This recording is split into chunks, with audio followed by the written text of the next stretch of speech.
Hello and welcome to What Keeps You Awake.tv. It's time again to dive into the hustles, the hurdles, and the highs that keep small business leaders up at night.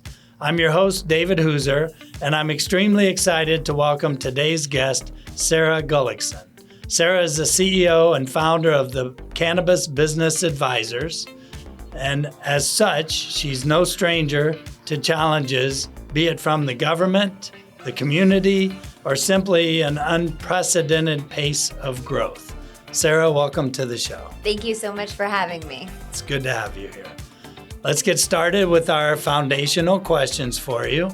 Tell me, as an industry expert and business owner in a highly visible business segment, what keeps you awake late at night?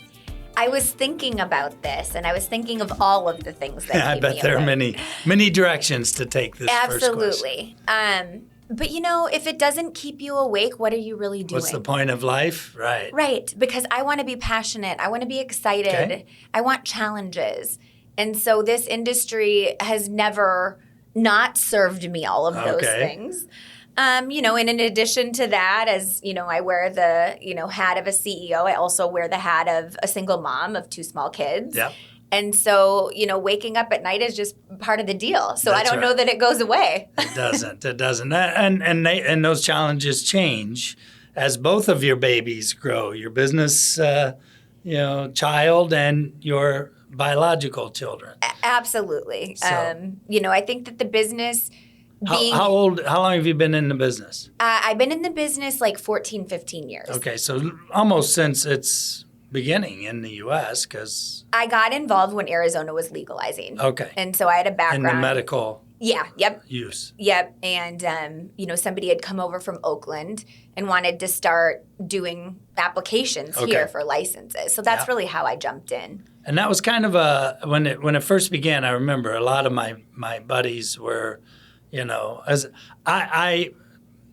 it's funny, and we kind of skirt around the industry, inferences, but Up in Smoke, probably one of my favorite movies, okay? But I can't smoke. I cannot inhale. I think it's probably a blessing, but, my body rejects any kind of inhaling. I inhale a cigar, a cigarette, and all I do is cough. Yeah. So it's not enjoyable to me for that. Now, the industry formalizing with multiple types of products makes it, more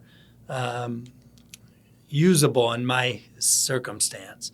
And I remember as a lot of my friends, like we were kidding before, we're still in our late 20s. Yeah, absolutely. Going on early 60s in my case. A lot of my friends were excited because of the medical side of it. And they have lower back pain or they have knee or whatever pains that, this product is known to help with.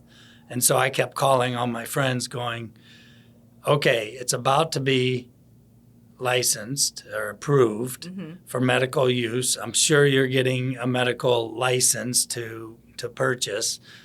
Somebody get me an edible that I can try this out. Because, back in that day, ironically, I was in my 40s and at the height of my health because I was competing in fitness contests. Okay. So I didn't have in my mind a reason to apply. Right. I mean, not that everyone who applied had a reason other than they kind of. But anyway, long story short, I kept asking all my friends to bring something over. So I have a great story along those lines. But I remember those days because of that. Yeah. When it was first starting out. And it was kind of a lottery, right? It was. It was held. Was that an efficient launch of the business? My claim to fame in the industry is like highly regulated, merit-based RFP or RFPs. Right. So request for application, request for proposal. However, if you're a smart business person, you have to ride the wave. So we've participated in all types of lottery or merit-based.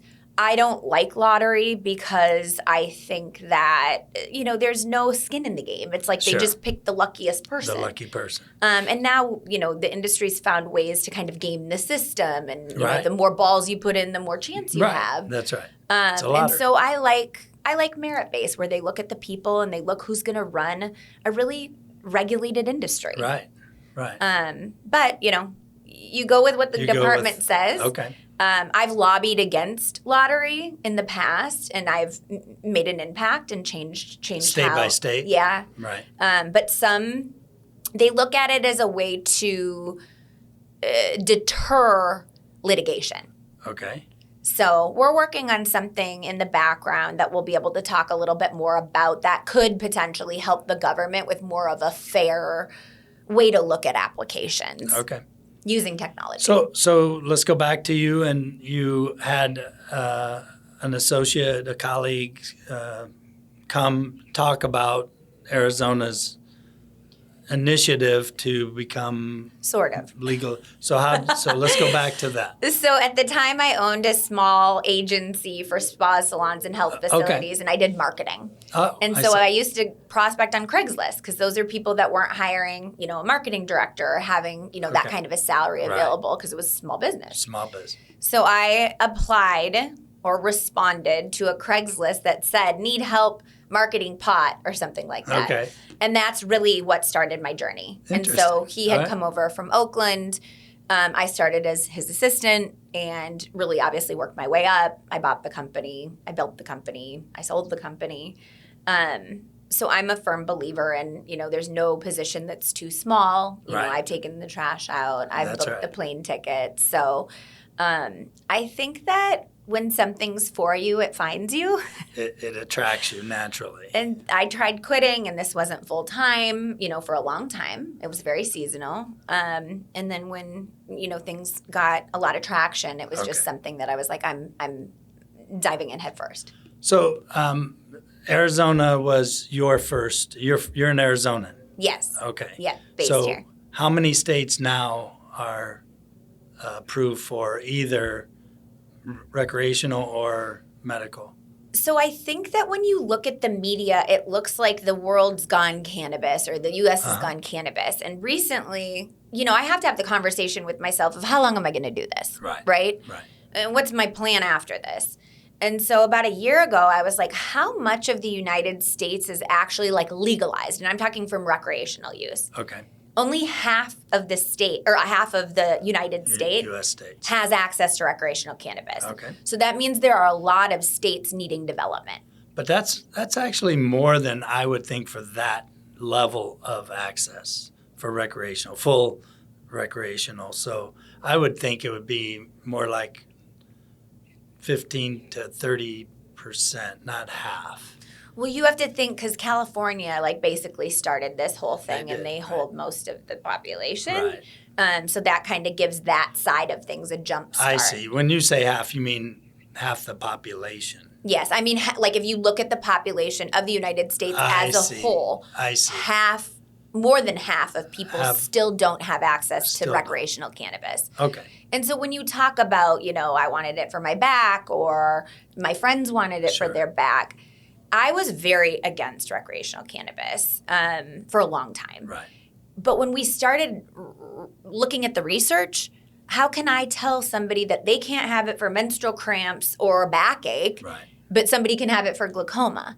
And so for me, that's kind of how I soften my approach on it, where it's like, why don't we just let it be recreational and people can decide their medical ailments instead of me telling them what their medical ailments are. And then look at the other benefits of, controlling the production, which now you know what you're buying, versus buying it, from your various sources on the street. Right. And then also the taxable Absolutely. component to it. It just makes Well, it used sense. to be a red issue versus a blue issue, and really it's not. It can't be because we know what side red stands on and we know what side blue stands on, and so it's both. It's economic improvement for the different states, and it's also a lifestyle improvement for the citizens. Okay.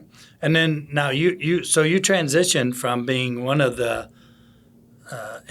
organizations that was applying for, I don't know how that worked in the early days. You and your colleague were applying for a dispensary? We were helping people because in Arizona it was a lottery, but you still had to like put together intellectual property. Okay. So he had come over from Oakland. And Oakland was like the mecca of this. Okay. So they had Right. standard operating Epicenter procedures. of- This was okay. not like something, I mean, back in the day, you couldn't Google strains. So people are like, what are strains called? You know, Right. and that's like the brand of, you know, whatever it is, right? okay. And the effects of it. Right. And so we were putting together the intellectual property for clients Okay. to apply. To apply. So for all the applicants, you were assisting them to make sure they would even be eligible for consideration in Yes. the lottery. Okay. Did Yep. you ever apply for a physical location? Yeah. So I've tried to get licensed in Arizona several times Okay. because the license values are very high in Right. Arizona. It's kind of like a liquor license. Right? Yeah, well, so or license more? values are right. License values right now are around about 10 million for that piece of paper to cultivate, process, Gotcha. and dispense. Gotcha. So Arizona is like a strange place because it's a lottery system that's giving you like literally a lottery ticket. Wow. So I've tried at certain points to apply on my own or with different investment groups. And we haven't ever snagged one in Arizona, which is really weird Strange. because I've snagged one literally everywhere else. So I hold cannabis licenses across the United you do? States. Yeah. So early in my career, I was like, geez, like making everybody else really rich. Like I want Right. a piece of the pie. Right. But our business model is a little different. We get licenses and then we joint venture with MSOs or With the multi-state local- operators. right, So like big operator. corporations to have Gotcha. them like run the operations. Gotcha. Makes perfect sense. Yeah. So, and it's okay to do that across state lines. Every single state has different requirements for their structure. Right. So we have a ton of lawyers, on retainer that have to look at things and massage things and make sure that our corporate structure matches what the regulations say. Okay. All right. Yeah. So then, so you've done that, and obviously you've learned how to, maneuver throughout the various governmental and probably dealt with a few community Yeah. challenges as well. Tell me a little bit about that. I really love that aspect of the industry, especially early on in the industry. I was on a flight all the time going to speak to a Okay. community. And I think for me, I was young. I grew up in a naturopathic household. My sister had a medical ailment. All right. And so when I was able to get in front of the communities, it was a much different approach. I wasn't a big business guy going in and bulldozing and saying, you got to do this and how much money do you want? Right. I was more taking it from like an educational standpoint where it's like, hey guys, I know this is really scary. However, here's the stats, here's the data, here's how many people's lives we were able to change. Okay. And I will say that Economically or just from an functionally? access and Okay. economically. Okay. And so that's part of the community conversation where it's like, what are you guys lacking in your community? right.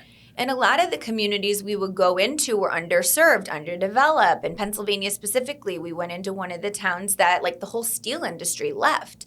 And so it just left a gaping hole for the citizens and I where see. they're going to work. So why wouldn't we want to put a cultivation center there, employ 100 to 200 people, and really bring that revenue center back into the community? So the downside of that, and I've read a little bit about it, I don't know a lot, is the growing statistics and arguments from the negative impacts of use, like marijuana-induced psychosis and things like that on kids, because kids get access, Yeah. and we know they do.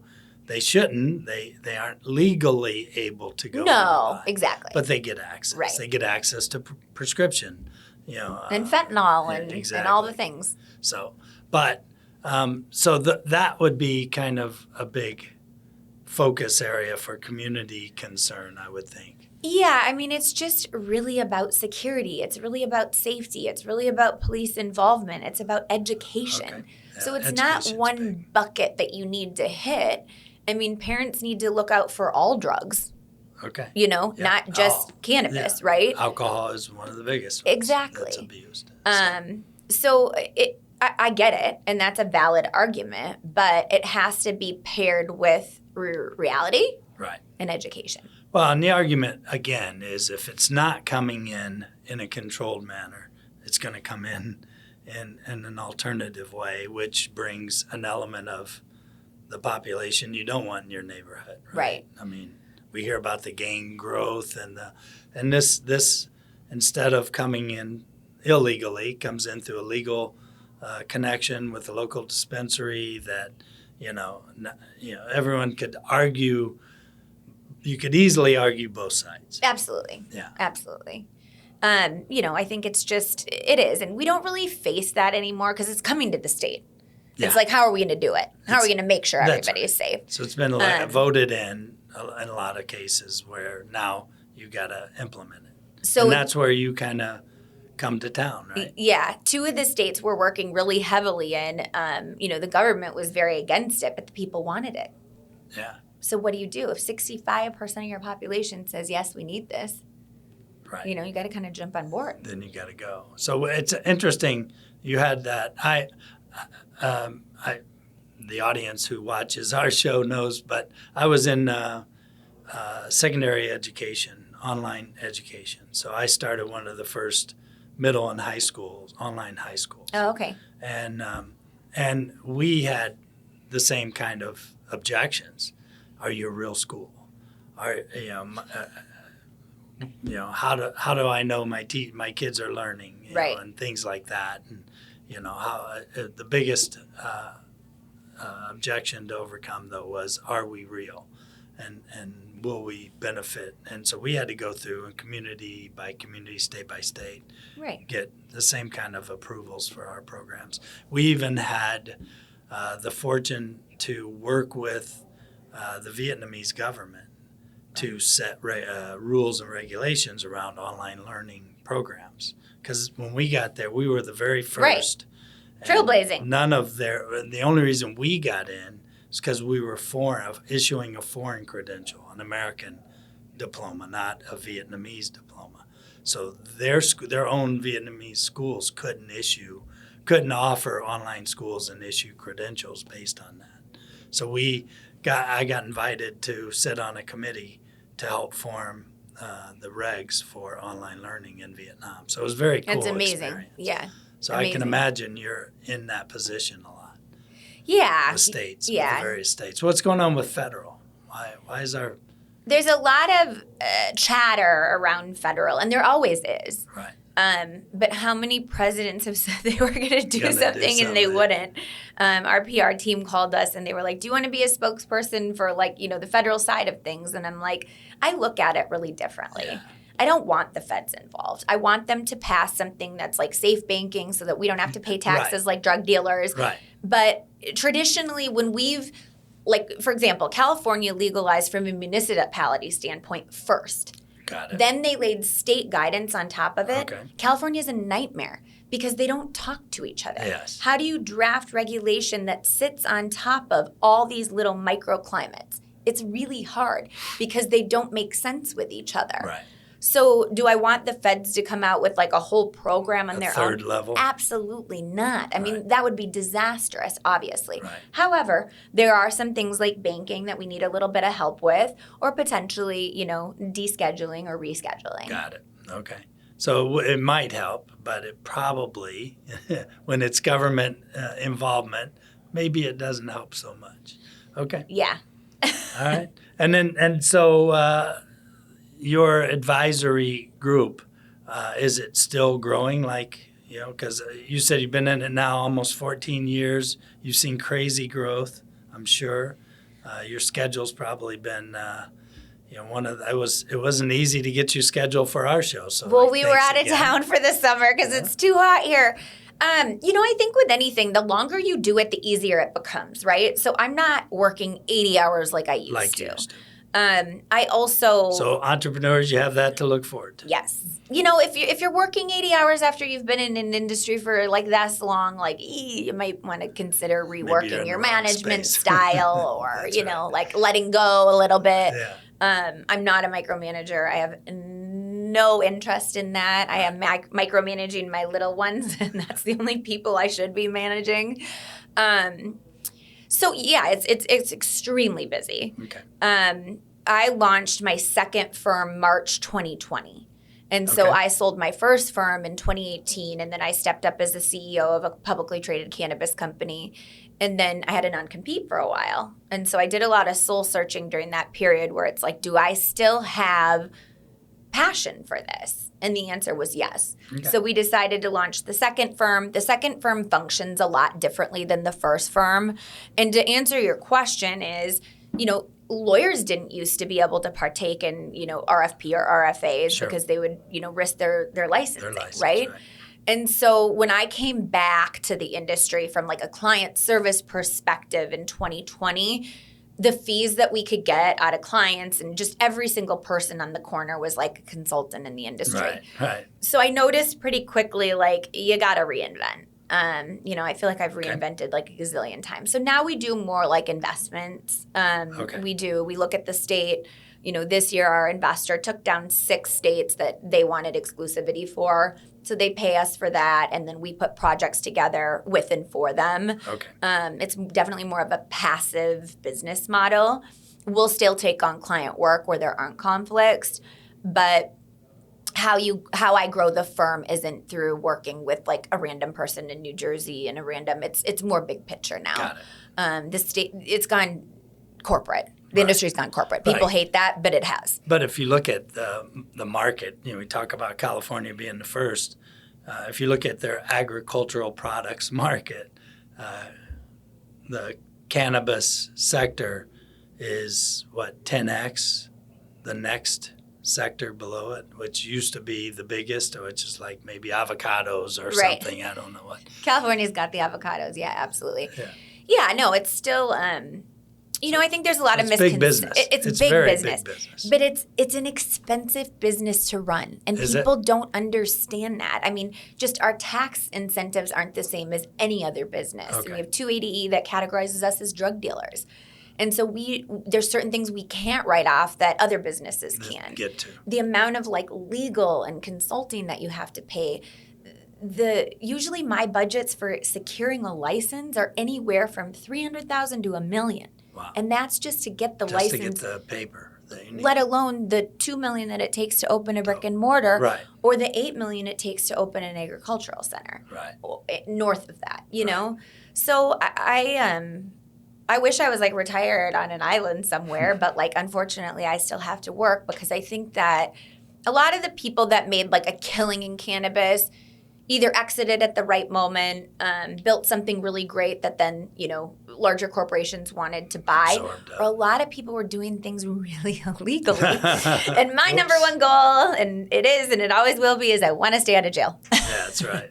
It's funny. And you bring it. It's interesting, the parallels. We would work with a lot of government individuals in the education space. We built a academic English learning program that was a part of our kind of a bridge into our high school curriculum, because a lot of international kids want to learn and get an American credential, but when you put them into an American science class, you realize their issue isn't science. They're smart science kids. They just don't speak English well enough. Right. So we started doing that, and we started bringing our program to universities overseas, and because English you can teach to all ages, and so then we started getting calls from political offices, senators, and in this part of the country or the other, and that was always. They always had a goal financially for themselves. Of course. And I said, fine, I'll pay you a commission any day. He said, no, I can't take your commission. I said, well, let me explain the exact thing you just said. I said, I would always explain, to begin, I don't want to go to jail in my country. Right. But I said, especially do not want to go to jail in yours. No. So that will not work. That structure, that arrangement will not work for our program. So it's interesting because very parallel. You skirt around these. Education's important, everyone accepts that. How you get it and who benefits is the question. So when I got into the industry, I was really young, and I grew up in a smaller community in the Midwest. And then when big money started looking at the industry, specifically Chicago was the first city that I worked in where I was like, whoa, like this happens. My phone was tapped. We worked with like some of the most politically charged people. There was mob ties. Right. Somebody told me they were going to throw me in the river with the cement boots on, and I'm just like, what am I doing, and why did I pick this? And now it's not, I don't think it's as corrupt as it was. It was a little bit more Wild West back then. More structured now. Yeah. And big business. I live I also have a home in Vegas. Okay. Oh, gosh, that was the worst. Yeah, and you see. Literally. You see the transition that's happened there, so. But, okay, well, great. What other things have you got going? So how old are your little ones? My son is 6. Okay. And my daughter's 4, soon to be 5. Okay, so that is a full-time job. It is, but like they're at a really cool age right now. They're smart. They understand I need to work. They come to the office. And so, you look at like the education system as we've been talking about it a lot. And, I think that sitting behind a desk for 8 hours is a little challenging for a boy. So I try and make sure that I'm giving him real world experiences. I take him to my investor's office to pick up checks. He knows what a bank account looks like. That's great. So I'm trying to, of course, follow the school system, but still instill like reality. And financial courses are so important, and almost none of our kids get them. No, because they're training employees. They're That's not training business owners. So in my opinion, my dad was an entrepreneur. Right. What was his job? It was to train an entrepreneur. Right. I got my first job and I was like, this is terrible. How do you do this every day? Then I went to the guy and I was like, I quit. And he's like, why are you quitting? I'm like, I don't like it. And he's like, well, if you could do anything within our organization, what would you do? So I made a job for myself, and I was like, I still don't like this. It's my job, and I still don't I don't want to be here at 9. And that explains what most of the people in our audience are about to do. 100%. They're thinking, how do I, set my own journey going forward instead of following, what others are giving to me to do. Right. So, yeah. And that really makes the world go around. That's Absolutely. why the U.S. is, by far, the best place in the world to function is because we have that mindset. Yeah. And everything's important. Employees are important. Business Absolutely. owners are important. And one of my coined statements, and now I'm trying to teach it to the kids, is if we all thought the same, how boring would life be? Yeah. So, Absolutely. It takes crazy people like us to start something new. To go out and see where it takes you. Yeah. No safety net. Normally not. No. Now, we don't always, promote go out with no safety net. I mean, if you can, start doing a side hustle. Start doing something that you can turn into a business or evolve into a business starting as a hobby. And I mean, a plan, right? Exactly. You got to have a plan. But, there's no safety net in this, really. Right. There's no guarantee. Right.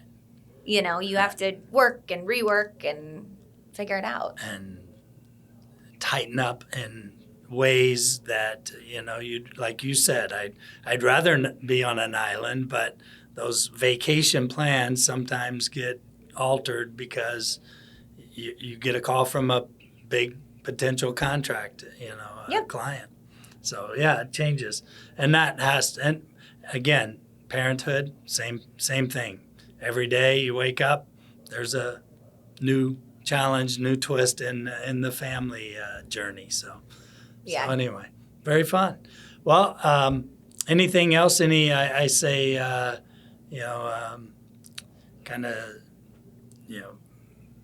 tidbits of information to leave for our aspiring entrepreneurs? Yeah, I mean, I think that the name says it all. Yeah. Find something you're passionate about. Find something that is niche, and find something that's exciting. Find something that keeps you up at night, because that means it's something you're growing. Yeah, and it means something you're excited about. Sometimes being up at night isn't bad. It's like that you're so excited that you can't wait to roll something out. Exactly. All right. Well, so what's next for you? Is there anything we should be looking for or following on your front? Yeah, I mean, I'm constantly reinventing, right? That's what it takes to, stay in a space that's nascent and new and still evolving. We're rolling out a really exciting AI project, artificial intelligence. So that's obviously like the craze right now. And I was very hesitant to jump on board because there's things about it that I obviously don't appreciate. But yeah, we'll be rolling. In general, with AI, you mean? Just like you got to have a brain attached to it. It's not just like, oh, write me a book or, write me an SOP, a standard operating procedure. But we're trying to, engineer something that would be really, really, really strong for the industry. Okay. And so that's something that I'm... In the current space that you're in? Yes. Okay. Yep. Well, we'll look forward to seeing more about that. Absolutely. Thank you so much. All right. And everyone out there, thanks for joining us. Remember to write a review if you can, if you like this episode. Join us on upcoming episodes, and remember to follow your passion as an aspiring or soon-to-be entrepreneur.